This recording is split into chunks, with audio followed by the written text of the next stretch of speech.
నోరిప్పితే నీ అమ్మ మొగుడు అని మాట్లాడే బూతుల మంత్రి ఉన్నాడు చూడండి, అతగాడికి 2వ నోటీస్ ఇవ్వాలి. అదే విధంగా ఇతగాడికి నోటీసులు ఇచ్చే పరిస్థితి అయితే నిజంగా ఒక 20-30 నోటీసులు ఇచ్చుకోవచ్చు, ఇంకా ఎక్కువ ఇచ్చుకోవచ్చు. ఎందుకంటే సంక్రాంతి అనే ఒక మంచి పండగని, ఒక పవిత్రమైన పండగ రోజు క్యాజినోని ఏర్పాటు చేసుకొని చిల్లర వ్యవహారాలు చేసుకొని ఆడవాళ్ళని తీసుకొచ్చి, గోవా నుంచి లేడీస్ని తీసుకొచ్చి ఇక్కడ ఎన్ని అసాంఘిక కార్యకలాపాలకి పాల్పడ్డాడో అటువంటి వ్యక్తి మీద నోటీసులు ఇచ్చే పరిస్థితి ఏదైనా ఉందా? అది ఆడవాళ్ళని అవమానించడం కాదా? మరి ఆ రోజు ఆడవాళ్ళు కించపరచడం కాదా? క్యాజినో లాంటి కల్చర్ ఎక్కడ చేర్చింది ఇక్కడ మనకి? అదే విధంగా ద గ్రేట్ పర్యాటక శాఖ మంత్రి రోజా గారికి ఇంకొక నోటీస్ ఆడవాళ్ళైనా క్యాజినో లాంటి సిచ్యువేషన్స్ ని ఇక్కడ బోట్స్ లో కూడా, ఆఖరికి షిప్పుల్లో కూడా క్యాజినోని ఏర్పాటు చేసుకొని ఇక్కడ నుంచి వ్యాపారాలు చేసుకుంటూ పర్యాటక శాఖ అని చెప్పి ఒక బోర్డు పెట్టుకుని ఇలాంటి ఇల్లీగల్ యాక్టివిటీస్ చేస్తున్న రోజారెడ్డి గారికి కూడా ఇవ్వండి నోటీసు. నోరిపితే ఆవిడ కూడా బూతులే కదా మాట్లాడుతుంది. సోషల్ మీడియా, మీ తాలూకా సోషల్ మీడియా పేటిఎం బ్యాచ్ కి కూడా నోటీసులు ఇవ్వాలి. ఎందుకంటే ఆడవాళ్ళ మీద తప్పుడుగా మాట్లాడిన ప్రతి ఒక్కరికి నేను నోటీస్ ఇస్తానని నీ సర్వాధికారాలు ఉపయోగించుకొని నువ్వు మాట్లాడితే ఈ రోజు నువ్వు కూర్చొని నోటీసులు ఇచ్చే కమిషన్ అవుతుంది తప్పించి అంతకుమించి వేరేదే ఉండదు. కేవలం వైఎస్ఆర్సీపీ కార్యకర్తలకి, వైఎస్ఆర్సీపీ నాయకులకే నువ్వు నోటీసులు ఇచ్చుకోవచ్చు. మరి గోరెంట్ల మాధవ్ నోట్ వీడియోస్ బయటకు వచ్చినప్పుడు గోరెంట్ల మాధవ్ మీద ఎందుకు ఒక నోటీస్ ఇవ్వడానికి కూడా మీరు ముందుకు రాలేకపోయారు? ఇంకో విషయం ఇందులోనే, నిజంగా ఒక్కొక్కసారి చూస్తాను వీళ్ళ యాక్టింగ్ చూస్తా ఉంటే అసలు ఈవిడ యాక్టింగ్ చూస్తే సావిత్రి కూడా ఎందుకు పనికిరాదు, మా జగన్మోహన్ రెడ్డి గారు యాక్టింగ్ చూస్తే ఇంకా నాగేశ్వరరావు గారు వీళ్ళెవ్వరు ఎందుకు పనికిరారు, పెద్ద పెద్ద యాక్టర్స్ కూడా ఎవరు పనికిరారు. ఆయన మొన్న అవనిగడ్డలో, అవనిగడ్డ ఆయన విషయంలో, అవనిగడ్డ మీటింగ్ లో ఆయన మాట్లాడుతూ ఇలాంటి బూతులు మాట్లాడే వాళ్ళు నిజంగా నాకైతే ఇతనైనా ఇలా మాట్లాడుతున్నాడు అనిపించింది.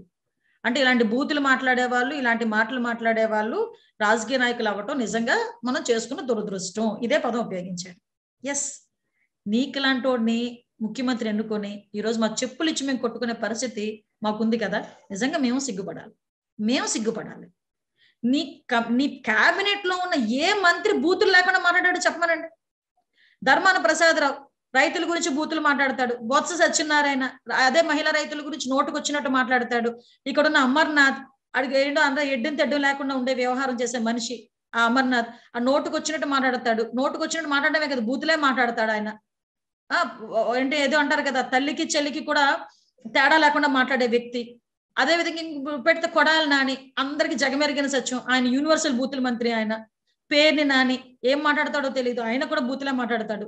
మీరు ప్రెస్ మీట్ పెట్టించిన ఏ మంత్రి అయినా బూతులు మాట్లాడకుండా ప్రెస్ మీట్ పెట్టడం సాధ్యమవుతుందా? చూపించమనండి, నేను ఛాలెంజ్ చేస్తున్నా. అలాంటిది ఇతగాడు బయటకు వచ్చి బూతులు మాట్లాడతారు. వీళ్ళందరినీ పక్కన పెట్టండి. ఇదే జగన్మోహన్ రెడ్డి పబ్లిక్ మీటింగ్ లో పెద్ద పిల్లలందరూ చాలా మంది ఉండేటప్పుడు ఇలా కూడా అని నా ఏమి పేకలేరు అని మాట్లాడాడు. మరి అదేంటి, ఏంటి వ్యవహారం అంతా ఏంటి? ఒకసారి మనం కూడా ఆలోచించుకోవాలి కదా. అంటే ఇలాంటి వాళ్ళందరూ కూడా ఈరోజు నీతులు చెప్పేస్తూ ఓవరాల్ గా చెప్పాలంటే రాజకీయాన్ని కూడా, ఆడబిడ్డల మాన ప్రాణాలని కూడా రాజకీయానికి ఉపయోగించుకునే పరిస్థితుల్లో ఈరోజు కనిపిస్తుంది. లిక్కర్ని ఏరులై ప్రవహించి వైన్ షాపులు, బార్లు, బెల్ట్ షాపులు పెట్టి మద్యాన్ని ఏరుల్లాగా ప్రవహించినటువంటి వ్యక్తి చంద్రబాబు నాయుడు. దాని మీద ముడుపులు తీసుకున్నటువంటి దుర్మార్గుడు చంద్రబాబు నాయుడు. పబ్జీ గేమ్ ఆడతాడండి. జగన్మోహన్ రెడ్డి గారికి వచ్చినటువంటి గేమ్ ఒకటే. ఏం గేమ్ అది? ఫుట్బాల్ ఆడతాడు. ఒకేసారి ఒక ఫుట్బాల్తోనే ఆడగలరు.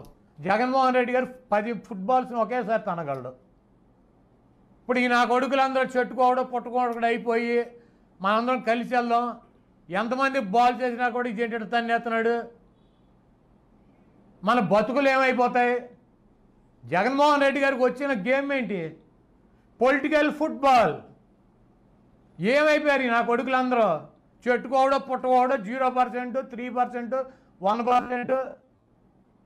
Chandrababu 40 years industry. జగన్మోహన్ రెడ్డి గారు ఫుట్బాల్ దెబ్బకి ఏమైంది? ఆడి బూట్లు ఈడి బూట్లు నాగాల్సి వస్తుంది కదా, ఆడి హోటల్కి వెళ్ళి ఈ హోటల్కి వెళ్ళి. నీ బతుకెట్ అయిపోవడానికి కారణం ఏంటి? జగన్మోహన్ రెడ్డి గారికి వచ్చినటువంటి గేమ్ 3 ప్రాంతాలని సమానంగా చూడాలి, 3 ప్రాంతాలని అభివృద్ధి చేయాలి. జగన్మోహన్ రెడ్డి గారికి వచ్చినటువంటి గేమ్.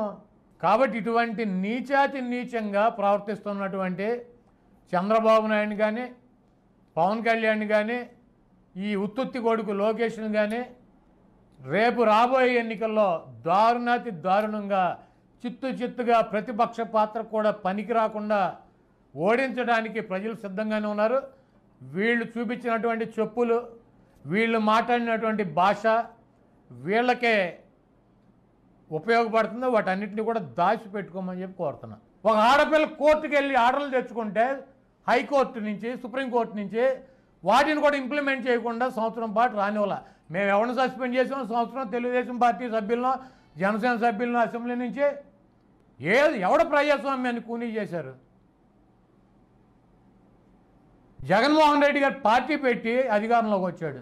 నువ్వేం చేసావు? పిల్లనిచ్చినటువంటి మామ 74 సంవత్సరాల వయసు ఉన్నటువంటి ఆయన్ని చంపి పార్టీని కొట్టేసి, ఆయన పదవిని కొట్టేసి, సిగ్గు లేకుండా ఎంగిలి మెతుకులు కాసిపోయినటువంటి కుక్కలాంటి నువ్వు ఆయన చెప్పాడు ప్రజాస్వామ్యం, వీడు ఒక దొంగ 420 గాడు వెన్నుపోడుతాడు. దానికన్నా ఎక్కువ జరిగిపోయింది. అప్పుడు చంద్రబాబు నాయుడు చేసిన దాంట్లో జగన్మోహన్ రెడ్డి గారు 10% కూడా చేయట్లా. ఎక్కడా కూడా ప్రజాస్వామ్యాన్ని, డాక్టర్ బిఆర్ అంబేద్కర్ రాసినటువంటి రాజ్యాంగాన్ని అమలు చేయటానికే వచ్చినటువంటి వ్యక్తి జగన్మోహన్ రెడ్డి గారు చేస్తున్నాడు. 3 శాఖలకు మంత్రి అయినటువంటి లోకేష్ మంగళగిరిలో ఎందుకు ఓడించారు? ఎందుకు నీకు ఈ కర్మ పట్టింది? 74 ఏళ్ల వయసులో ఎవడో పనికి మాలినటువంటి పార్టీలను వెనకాల వేసుకు తిరగటానికి వాళ్ళ దగ్గరికి వెళ్ళి వీళ్ళ దగ్గరికి వెళ్ళి ఈ బూటులు నాగాల్సిన కర్మ నీకు ఎందుకు పట్టింది? నువ్వు 74 ఏళ్ళు వచ్చినా నిన్ను వెన్నుపోటుదారుడు, నువ్వు కుట్టదారుడు, మావకు ద్రోహం చేసి దొంగవే 420 నా కొడుకు అని ఈ రాష్ట్ర ప్రజలందరూ ఎందుకు మాట్లాడుతున్నారు నీ గురించి? నువ్వు చేసినటువంటి విధానాలు కదా ఇవన్నీ మర్చిపోయారా జనం? మేధావులు అని చెప్పి పనికిమాల నా కొడుకుల్ని మీరే సృష్టించుకున్నారు. సూటు బూట్లు కుట్టుకుని మీరే ఛానల్స్ పెట్టుకున్నారు. మీరే పెడిగ్రీ పారేసి పనికిమాల పార్టీలను, తోక పార్టీలను పెట్టుకున్నారు. జగన్మోహన్ రెడ్డి గారిని ఒకటి తిడతాం, మాతో తిట్టించుకోవటం, వాటి మీద డిబేట్లు పెట్టుకోవటం. ఈ రాష్ట్ర ప్రజలకి ఏమీ తెలియదు, మేమంతా చేయగలుగుతున్నాం అనుకుంటున్నారు. మిమ్మల్ని మళ్ళీ 2024లో కూడా గొయ్యి తీసి గోతులో పాతి పెడతారు. జగన్మోహన్ రెడ్డి గారికి వచ్చినటువంటి గేమ్, జగన్మోహన్ రెడ్డి గారు అద్భుతంగా ఆడగలిగినటువంటి గేమ్, నేను దగ్గరగా చూసినటువంటి వ్యక్తిగా చెబుతున్న ఒకే ఒక గేమ్ ఫుట్బాల్. పబ్జీలు రావు, క్యాలిక్యులేటర్ కొడతాం రాదు, పెన్ను పేపర్ పెట్టి రాసుకోవడం తప్పించి ఒకటే ఒక గేమ్ ఆడగలదు ఫుట్బాల్. 10 బాల్స్ని కూడా ఒకేసారి తంతాడు, కరెక్ట్గా గోల్స్లో పడతాయి, ఏం ఒకటి కూడా మిస్ అవుతుంది. అది 70 ఏళ్ళ వయసు ఉన్న బాల్ అయినా, 40 ఇయర్స్ ఇండస్ట్రీ అయినా, పిల్లి బిత్తిరి బాల్ అయినా, తోక బాల్ అయినా, కులం బాల్ అయినా, ఏ బాల్ అయినా సరే అది ఒకే షాట్ మొత్తం 10 ఏళ్ళు గోల్స్లో సెట్ అయిపోతాయి. మళ్ళీ వచ్చి కలుస్తాయి 5 ఏళ్ళకి, మళ్ళీ కొడతాడు, మళ్ళీ వెళ్ళి సెట్ అయిపోతాయి. ఈ గేమ్ మాత్రం super duper Jaganmohan Reddy. Football రేపు 2024లో ఆడేటువంటి ఫుట్బాల్ గేమ్లో వీళ్ళందరూ కూడా జగన్మోహన్ రెడ్డి గారికి బయలువక తప్పదు. ఇప్పుడు గేమ్ ఆడదాం రానాళ్ళు 10 మంది వస్తారు, పందులు గుంపులుగా వస్తాయి. నేను జగన్మోహన్ రెడ్డి గారు బ్రహ్మాండంగా ఒకే దెబ్బకి 10 బాల్స్ని గోల్స్లో కూర్చోబెడతాడని నేను చెబుతున్నా. మీరు కూడా చూశారు మొన్న ఎట కూర్చోబెట్టాడు. హాయ్ ఫ్రెండ్స్, మా టుడే టుమారో యూట్యూబ్ ఛానల్ చూస్తున్నందుకు చాలా థ్యాంక్స్. మరిన్ని లేటెస్ట్ వీడియోస్ కోసం వెంటనే సబ్స్క్రైబ్ చేయండి. అలాగే ఈ బెల్ ని కూడా రింగ్ చేసేయండి. మా నోటిఫికేషన్స్ అన్ని మీ మొబైల్లో వస్తాయి. అలాగే మా వీడియోస్ మీకు నచ్చితే లైక్ చేయండి, షేర్ చేయండి, నచ్చకపోతే కామెంట్ చేయండి.